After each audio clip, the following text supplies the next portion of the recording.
Sergio. Now, you are very interesting, and I have to welcome you here because you are the first dentist slash actor slash English teacher, ex-English teacher at Brent English at this podcast. So welcome. Thank you for having me, Brent. The pleasure is mine. The pleasure is mine. Now, many of the students would remember you from being a teacher here with us a few years ago. And it's a very strange story because I roped you in to be an English teacher. You were a good friend, or you are a good friend of Derek, and he introduced us and over a few years ago, and we became close. And I remember asking you, Sergio, please, I'm looking for a teacher, someone that speaks Spanish, someone that speaks English really well. Would you be able to help us? And you being the good guy that you are, you said, yes, let's go for it. Let's do it. And I have to thank you because the kids that you helped, I remember the year that you came in and you helped us, specifically with the kids, they all passed their exams. All of them passed their exams. And it was down to your hard work and dedication and just being there for them. So thank you, Sergio. Thank you so much. What can I say? Thank you, Brent. But I have to give them some credit. If they hadn't not studied, they probably would not have passed. So yeah. No, but I think they did that part. Well, I think what you did, and which was really, really good about you was you were able to explain things to them a lot better than native English teachers we could, because you were able to break things down into a way that they could understand. Mm-hmm. Now, I'm not sure if that's because of your background. I mean, you are a trained dentist, right? I am. Now, you are a dentist, licensed dentist, that lived in Scotland, right? I did. And your passion is acting. It is. What can I say? Now, how did you get involved into dentistry and then transition onto acting? How was that? Long story short, my generation is a generation where most of us, we ended up going to university, right? So it was at the end of high school, it was a matter of choosing what career you wanted to do. And I did not have a very specific vocation. So my mom suggested that why don't you study dentistry? You have a good score, you probably get a place at the public university and try that out. So I did. And the rest is history. Indeed. And from there you went on to move to Scotland, and you lived in Scotland. And what was that like, being a boy from Coruña, the homeland of Deportivo La Coruña, and going to Scotland? Which part of Scotland did you live in? I first lived in Aberdeen. Yes. But then Edinburgh and also Inverness. My favorite part. Your shirt says Inverness. So. Yes. As a matter of fact, I just finished in Scotland 2 weeks ago. Right. And the lovely people in the practice I used to work, they gave me this as present, as a leaving party present. So yeah, I'm proudly wearing it now. That's wonderful. And when you first went to Scotland, was it a bit of a culture shock to you, or what was it like? I wouldn't say it's a cultural shock. There were differences, of course, but no, not cultural shock. I think I adapted pretty well. As a matter of fact, I remember when I was studying, prior to Scotland, I was in London and I was studying my English to pass my English test. Right. And I read that article that used to say, as a foreigner, when you move to the UK, you first miss your country, you're having a hard time, then you get used to it, and then you get so used to the new country that you will have a hard time going back to your own culture. Right. And that stuck with me. Funny enough, it is true, because I was rejecting, let's say, the UK thing. I was missing Galicia, Spain, sort of. But then I became fond of Scotland. I feel like home when I'm there. However, I don't struggle when I come back. No? I just feel just as home here as I feel at home there. Just as home as you feel here, you do that. Yeah. Wow, that's interesting. But to be honest, I mean, Scotland and Galicia, the climate is not that dissimilar. And it's not, I mean, the highlands of Scotland could be very similar to the highlands of Asturias here. So, and Asturias is our neighbor. I mean, okay, you've got... there's some similarities, but there's some things that are starkly different, you know. So, but still, that's amazing. That's a very interesting philosophy that you have. Now, you became an actor. What was this push to become an actor? Because you're quite a successful actor. Because you've been in several different, productions here in Spain. Okay, you do me quite an honor.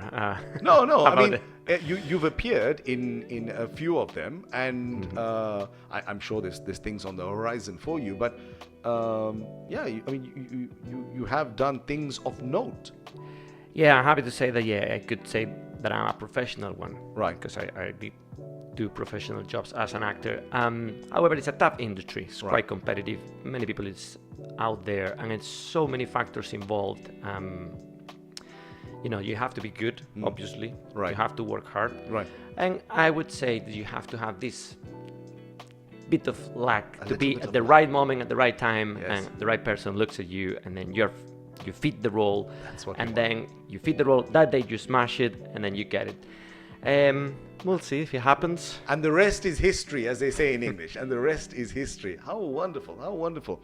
Now, you are, as you mentioned before, you are living between Spain and Scotland, because you go back whenever you go back as a dentist, or when you doing your different acting productions, then you move back and forth.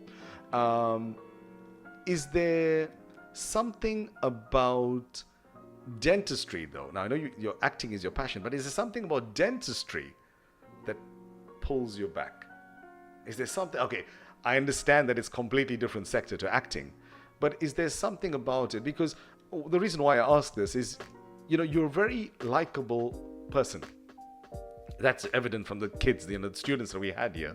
Not only the kids, the adults that were here, they spoke really highly of you, and you've gone into acting and you've gone to dentistry, and in dentistry you said the people that you were working with, they gave you a present, because they're going to miss you. So, I mean, what is it like for you to be, kind of a jack of all trades? I've always been, how you say, a bit of a chameleon, yes. Right? Dentistry is quite good because obviously you have to pay the bills, right? And it's a quite and it flexible. definitely helps you. It definitely helps you to pay the bills. That's for sure. It does help.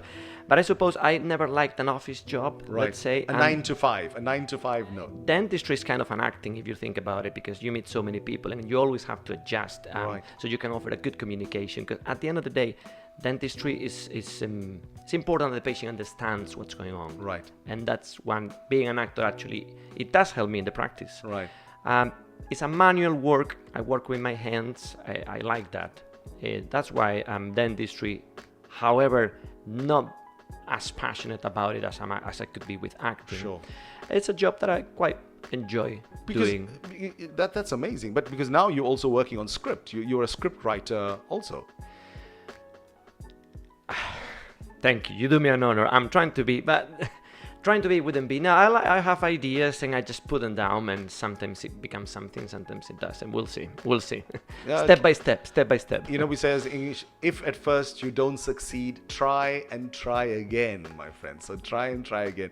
And I'm sure that you will be a winner. I mean, you are at the moment, but definitely good things will come to you. The key thing, just to add something more, is like the reason that I do is because when I'm doing it, I brew some coffee, and like I said, I put some music in the background.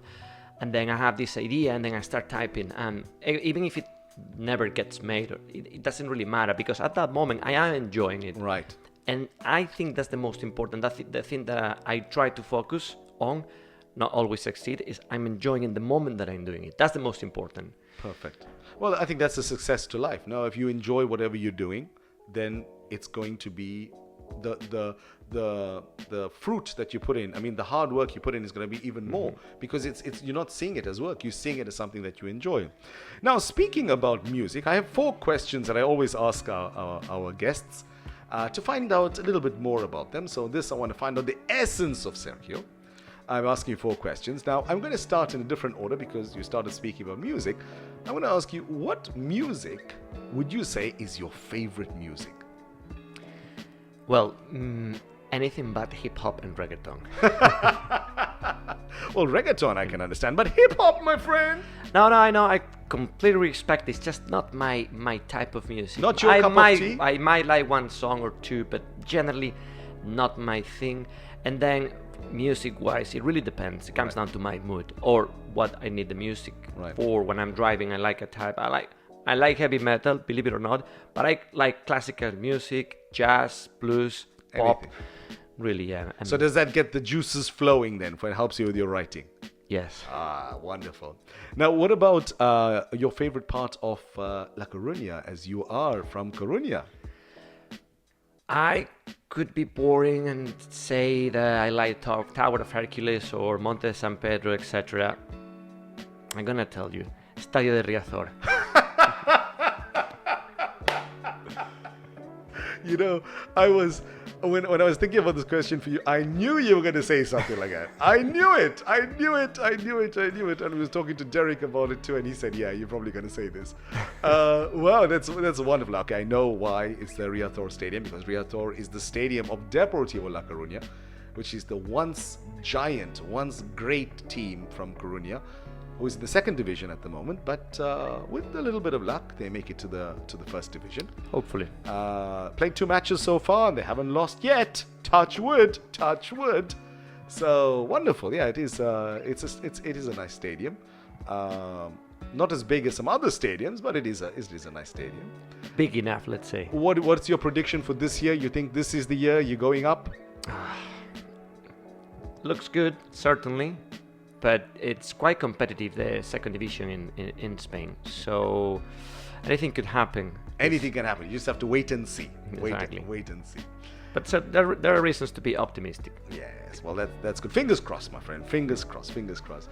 Now, I know you quite well, and I know that I have an inkling about how you're going to answer the next question. So I'm going to ask you. Well, I'll ask you anyway. What's your favorite food? Funny question. Tell you why. Food is actually the one thing that I always miss when I'm in Scotland. I have to say. I quite like food, same as my partner. We're foodies. Yes. So here Galicia is great, as you well know, because we've got fish, we've got meat, veggies, we've got good empanada tortilla. So it's really hard to pick because I eat everything. But if I had to choose just one dish to take with me to a desert island, it would probably be like a good Spanish omelette. Right. Betanzos style. Betanzos style. So Betanzos style, for people that don't know, is when it's running. The inside is runny. The yolk is runny. Oh, that's wonderful. I love it too. And with onions or without onions? With onions, of course. My man. Then a good tomato salad on the side, but good proper tomatoes. Tomato is the one thing you cannot find in Scotland. Yes, I know. And I love tomatoes. On the British Isles, generally, they don't have the same quality, and lettuce and tomatoes are much better here. I know that because my aunt, who lives in London, she always tells me the same thing here. Music you talked about. Now, moving on to the last question, is perhaps the most apt question, considering that you're an actor. What would be your favorite movie of all time? That's a hard question to ask, isn't it? It's a tricky one. You're gonna allow me to say 3. I'm gonna tell you 3. 3? I couldn't choose just one. Okay. So Interstellar. Right. Love that movie. The music, the plot, the way it's filmed. I mean, it's just a perfect piece of art for me. It's so emotional.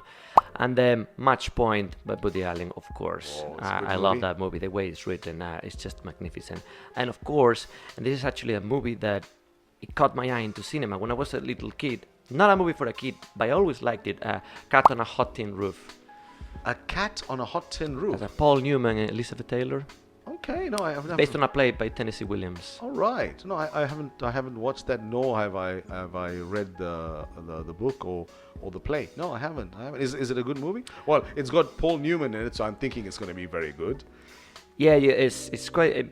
The actual movie is a bit. They made some changes comparing to the play. I'm not going to do a spoiler, but still, I still like the... Sorry, what type of genre would it fit into? Is it a comedy, drama? No, it would be drama. Drama, okay. Yeah. Well, Paul Newman is very good in some of his movies. One of my favorite movies of all time with Paul Newman is Cool Hand Luke. I'm not sure what they call it in Spanish, but Cool Hand Luke, when he's in prison.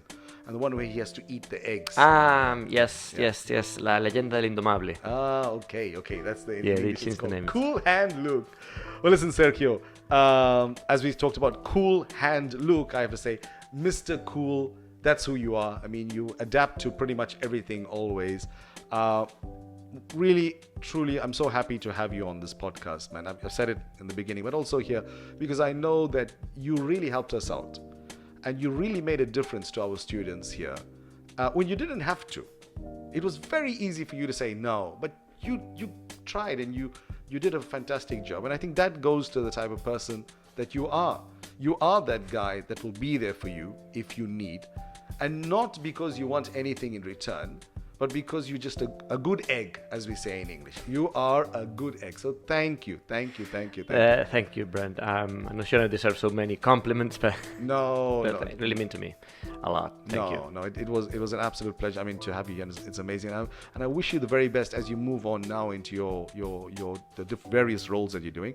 And I hope to see you in a few years or so in the Oscars. Who knows, my friend? Sky's the limit, as you said, the right place at the right time. So thank you. Did you enjoy your podcast experience? Yeah, it was lovely. First experience doing a podcast like this. First, and I'm sure it's not going to be the last. But I have to ask you something right now on camera. When you become rich and famous, well, being a dentist now, you are rich. When you become famous, remember us and please come back and do a podcast with us. And this is recorded from the camera. If that ever happens, you got my word. I'll be happy to come back here. You text me. I'm more than happy to come here. Because it's funny how I always heard now that he's rich, he's a dickhead. Pardon my language. You can erase this from the, and then I say, well, it's not that he changed. He was always like that, but he couldn't do that before. Yeah. And I like to think of myself that I am who I am. I mean, I got flaws, obviously, but I don't think if I ever make it, that would be a dream come true. I wouldn't be much different. So no, I think the most important thing is that you know who you are, and you've definitely proved yourself to us. So thank you so much. And listen, man, all the best in your future. Come back and see us, and I can't thank you enough. Thank you, Brent. Thank you very much.